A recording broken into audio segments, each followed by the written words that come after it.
उसके बाद अपने हाथ को साबुन पानी से ज़रूर साफ़ करिए।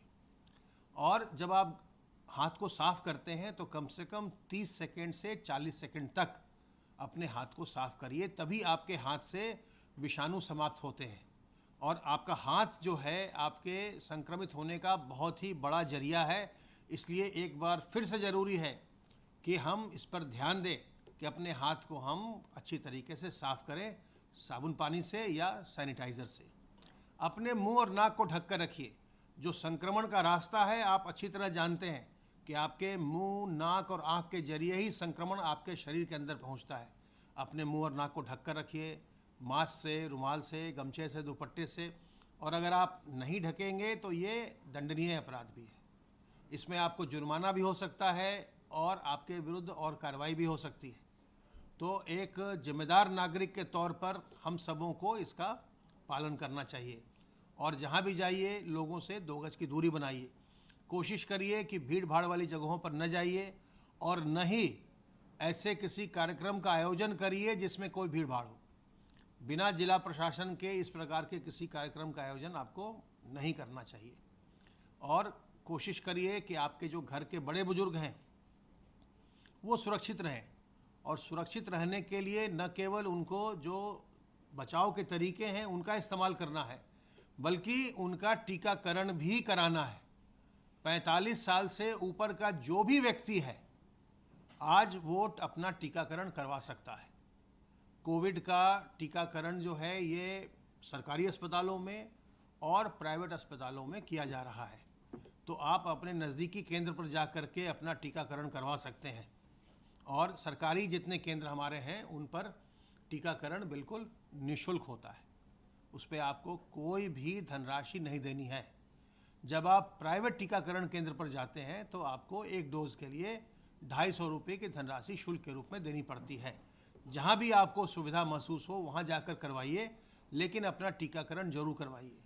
अपने घर के छोटे बच्चों का और जो आपके घर में अगर गर्भवती महिलाएं हैं या जो पहले से कोई बीमार या कमज़ोर व्यक्ति हैं उनका भी ध्यान रखिए कि वो संक्रमित न होने पाएँ। इस बात का विशेष ध्यान रखिए क्योंकि उनमें जटिलताएं आती हैं। जहाँ तक कोविड टीकाकरण का सवाल है, अब तक हम 53,67,043 लोगों को पहली डोज लगा चुके हैं और 10,61,184 लोगों को हम दूसरी डोज भी लगा चुके हैं। कुल मिलाकर अभी तक कल तक प्रदेश में 64,28,227 वैक्सीनेशन की डोजेस दी जा चुकी हैं। और यह कार्य अब निरंतर हम 6 दिन, सप्ताह के 6 दिन हम निरंतर करते हैं, सोमवार से शनिवार तक। इसी क्रम में हम आपसे अनुरोध करेंगे, हमने कुछ ग्रुप्स के लिए कुछ हमने तिथियां निर्धारित की हैं और हम अनुरोध करेंगे कि उस दिन अपने नज़दीकी टीकाकरण केंद्र पर जाकर के उस दिन आपका विशेष, वैसे तो आप किसी भी दिन करवा सकते हैं, लेकिन उस दिन आपका विशेष स्वागत होगा। इसके हम निर्देश भी हम सब सारे जिलों को जारी कर रहे हैं। 8 और 9 अप्रैल को आपसे अनुरोध होगा कि जो हमारे मीडिया के बंधु हैं और जो हमारे विभिन्न प्रतिष्ठानों में दुकानदार हैं, जो दुकान चलाते हैं, तो मीडिया के बंधु और जितने हमारे व्यवसायी हैं, दुकानदार हैं, उन सब से अनुरोध होगा कि आप अपने नज़दीकी केंद्र में 8 और 9 अप्रैल को जाकर के अपना टीकाकरण करवाइए। उस दिन आपका विशेष स्वागत होगा। 10 अप्रैल को हमारा अनुरोध होगा, जो बैंक में और इंश्योरेंस कंपनीज में जो कर्मचारी और अधिकारी हैं उनसे हमारा अनुरोध होगा कि वो 10 अप्रैल को अपने नज़दीकी टीकाकरण केंद्र पर जाकर अपना टीका करवाएं। और इसके लिए जो आपके जो एसोसिएशंस हैं, जो आपके संगठन हैं, उनसे अनुरोध है कि वो इसको लोगों को मोबिलाइज करने में हमारी मदद करें। 12, 13 और 14 अप्रैल को स्कूल और कॉलेज में जो अध्यापक हैं, प्राध्यापक हैं, आचार्य हैं, जो पढ़ाते हैं, उनसे हमारा अनुरोध है कि वो 12, 13, 14 अप्रैल में जो भी 45 साल से ऊपर के हैं उनके लिए मैं अनुरोध कर रहा हूँ, वो लोग अपना टीकाकरण जरूर करवा लें। इसी प्रकार से 15 और 16 अप्रैल को हम स्वागत करेंगे अपने विभिन्न टीकाकरण केंद्रों पर जो बस के ड्राइवर हैं, ऑटो रिक्शा के ड्राइवर हैं, रिक्शा के ड्राइवर हैं और जो रेहड़ी पटरी पर दुकानदारी करते हैं, उन सब से अनुरोध करेंगे कि 15-16 अप्रैल को वो आकर अपना टीकाकरण कराएं। 17 और 19 अप्रैल को जितने भी हमारे सरकारी कार्यालय हैं, उनके जो अधिकारी कर्मचारी 45 वर्ष से ऊपर के बचे हुए हैं, जिनका टीकाकरण नहीं हुआ फ्रंटलाइन वर्कर के तौर पर, उनसे अनुरोध होगा कि वो अपना टीकाकरण करवाएं। 20 और 21 अप्रैल को हमारा अनुरोध होगा हमारे अधिवक्ता बंधुओं से, और जो जुडिशरी के अधिकारीगण हैं, कर्मचारी हैं, उनसे हमारा अनुरोध होगा कि वे अपना टीकाकरण करवाएं। और 22 और 23 अप्रैल को हमारा अनुरोध होगा जो प्राइवेट ऑफिसेज हैं, निजी जो प्रतिष्ठान हैं, उनके निजी कार्यालयों के जो अधिकारी कर्मचारी हैं, उनसे हमारा अनुरोध होगा कि वो अपना टीकाकरण करवाएं। तो ये इसके निर्देश जनपदों को भी, जिलों को भी जारी हो रहे हैं। आपसे अनुरोध है कि अधिक से अधिक संख्या में अपना टीकाकरण करवाइए और अपने आप को सुरक्षित कराइए, लेकिन साथ ही जो सावधानियां हैं टीकाकरण के बाद भी, उसको उपयोग में लाना न भूलिएगा। अपने हाथ को साफ करते रहिएगा, मुंह और नाक को ढक कर रखिएगा, लोगों से 2 गज की दूरी बना कर रखिएगा। सावधान रहिए, सतर्क रहिए। इस समय संक्रमण में उछाल आ रहा है, तो सावधानी बहुत ज़रूरी है, संक्रमण से बचना बहुत ज़रूरी है। किसी प्रकार की दुविधा हो, हमारे हेल्पलाइन नंबर 1800 180 51 45 पर फ़ोन करके सलाह लीजिए। संक्रमण मुक्त रहिए, स्वस्थ रहिए और प्रसन्न रहिए।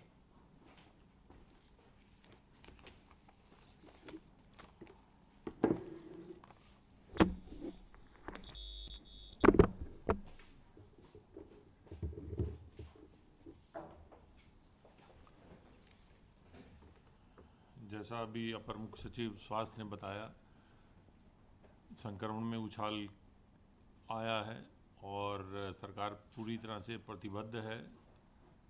आपने देखा होगा टेस्ट की संख्या भी कल 1,60,000 से अधिक थी, टेस्ट की संख्या बढ़ाई गई है और अस्पतालों में सुविधाएं भी जैसा कोरोना के पीक के समय थी, उस तरह की सुविधाएं फिर से पुनर्जीवित कर दी गई हैं, ताकि कहीं भी किसी भी प्रकार किसी मरीज को कोई कठिनाई ना आए। लगभग 5,392 कंटेनमेंट जोन अब हो गए हैं प्रदेश में। और सबसे ज़रूरी जो है वो ये, जैसे अभी बताया उन्होंने, सबसे हमारी अपील है कि जो भी सावधानियां बरतनी हैं, मास्क लगाना है, हाथ धोते रहना है, भीड़ भाड़ से बचना है, उसके साथ साथ जो टीकाकरण की प्रक्रिया चल रही है उसमें बढ़ चढ़ कर भाग लें। मैं सभी को, माननीय मुख्यमंत्री जी की तरफ से भी और उन्होंने स्वयं भी अपील की थी कि सभी लोग जो जो श्रेणियां निर्धारित हैं, जैसे अभी 45 साल से ऊपर वालों को प्रत्येक दिन सप्ताह में 6 दिन टीकाकरण करने की सुविधा दी गई है, इसमें संकोच न करें। सभी लोग जो कि पात्र हैं अपने नज़दीकी राजकीय अस्पताल में जाएंगे तो निःशुल्क होगा, वहाँ जाके इंजेक्शन अपना टीकाकरण लगवाएं। और यदि निजी में जाना चाहते हैं तो जैसा बताया गया 250 रुपये का उसका एक चार्ज होगा जो कि देना होगा। तो इसमें किसी प्रकार का डर न रखें। मैं स्वयं भी आज टीकाकरण करा के आया हूं, मैं इसलिए सबसे उस कारण भी सलाह दे रहा हूं, सबसे अनुरोध कर रहा हूं कि सब लोग टीकाकरण में बढ़ चढ़ कर हिस्सा लें। और टीकाकरण जो है वो एकमात्र एक सुरक्षित तरीका है जो कि पूरी प्रक्रिया पूरा हो जाने पर। लेकिन ये भी है कि टीकाकरण के बाद भी आपको, हमको सबको सावधानियां बरतनी पड़ेंगी, सावधानियां बरतते रहेंगे। सरकार जो व्यवस्थाएं कर रही है उसके साथ साथ नागरिकों को भी ये जागरूक होना पड़ेगा कि ये मास्क का इस्तेमाल करें, हाथ धोते रहें, भीड़ भाड़ से बचें। इन सभी सावधानियों का हम सब लोग मिल के उपयोग करेंगे तो ज़रूर हम कोरोना को मात देंगे। प्रदेश में अन्य गतिविधियां सामान्य चल रही हैं और औद्योगिक गतिविधियां सामान्य हैं। प्रदेश में इस बार 31 मार्च को समाप्त हुए वित्तीय वर्ष में रिकॉर्ड संख्या में लगभग 9,97,000 नई एमएसएमई इकाइयों की स्थापना इस वर्तमान वित्तीय वर्ष में हुई, जिसके लिए बैंकों ने लगभग 37,735 करोड़ रुपए के ऋण वितरण किए हैं।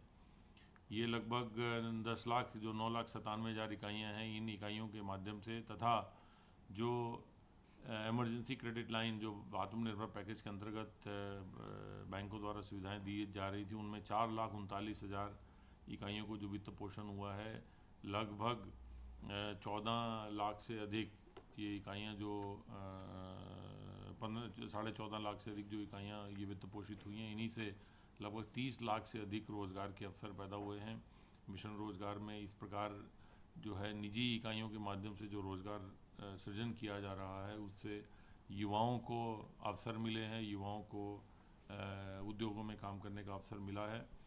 ये जो गति है इसको तेज़ किया जाएगा और इस वर्तमान वित्तीय वर्ष में इस लक्ष्य से अधिक नई इकाइयों की स्थापना को और उनको वित्त पोषण किए जाने का लक्ष्य निर्धारित किया गया है, जिस पे कि तेज़ी से कार्य किया जाएगा।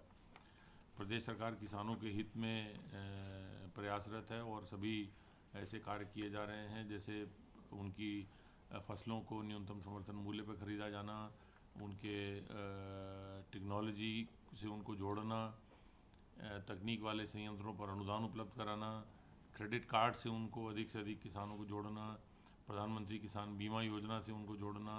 अब सरकार ने बटाईदारों के लिए भी बीमा योजना की घोषणा की हुई है, जिस पे की कार्रवाई चल रही है। इस प्रकार इन सभी गतिविधियों से उत्तर प्रदेश सरकार जो है किसानों के हितों में कार्य कर रही है। ये अभी तक जो एमएसपी के बारे में बात करें, जो दो धान क्रय पिछले अभी जो ख़त्म हुआ है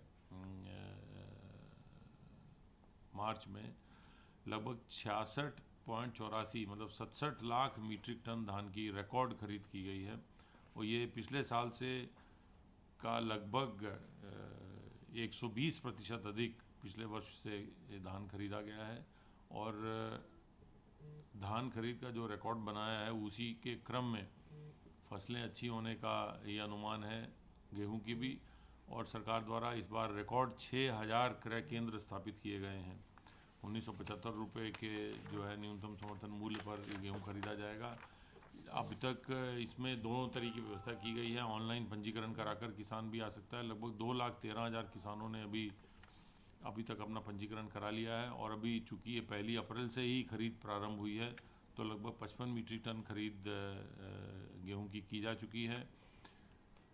सभी किसानों के लिए ऑनलाइन टोकन की व्यवस्था की गई है और रजिस्ट्रेशन की व्यवस्था की गई है। अपने निजी क्रय केंद्र पर जाकर किसान मौके पर भी रजिस्ट्रेशन करा सकता है। ऑनलाइन रजिस्ट्रेशन कराएगा तो उसे अधिक सुविधा रहेगी, लेकिन मौके पर ही रजिस्ट्रेशन भी सुविधा दी गई है। और ये भी निश्चित किया गया है कि सप्ताह में 3 दिन केवल लघु एवं सीमांत किसानों से ही गेहूँ खरीदा जाएगा, ताकि जो छोटे किसान हैं, जो लघु सीमांत किसान हैं, उनको अधिक से अधिक सुविधा मिले। और ये खरीद जो है ये 1 अप्रैल से लेकर 15 जून तक चलेगी और क्रय केंद्र प्रातः 9 बजे से सायंकाल 6 बजे तक संचालित रहेंगे। किसानों को क्रय केंद्रों पर जाकर अपना अधिक से अधिक गेहूँ जो है क्रय केंद्रों पर देना चाहिए। माननीय मुख्यमंत्री जी ने सभी अधिकारियों को, जिलाधिकारियों को, आयुक्तों को, सभी को निर्देशित किया है कि वह समय समय पर इन क्रय केंद्रों का निरीक्षण करते रहें। कोरोना की अगर बात करें तो उत्तर प्रदेश सरकार जो एक बड़ा अभियान चला रही है, जो कि देश में इतना बड़ा अभियान कहीं नहीं चला है, वो है घर घर जाकर लक्षण वाले मरीजों की पड़ताल करना।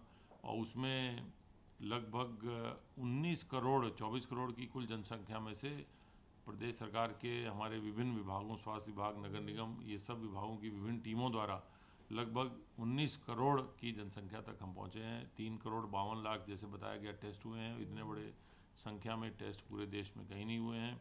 और 15 करोड़ 37 लाख की जनसंख्या तक व्यक्तिगत रूप से हमारी टीमों ने पहुंचकर उनका हालचाल जाना है, लक्षण जाने हैं, लक्षण हुए हैं तो उनके समुचित इलाज की व्यवस्था की गई है।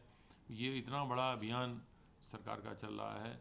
सभी हमारे नागरिकों से सबसे अनुरोध है कि वह इसमें जागरूक बने, मास्क का निरंतर उपयोग करें, भीड़ भाड़ से बचें, हाथ धोते रहें। सभी लोग इस प्रकार के एक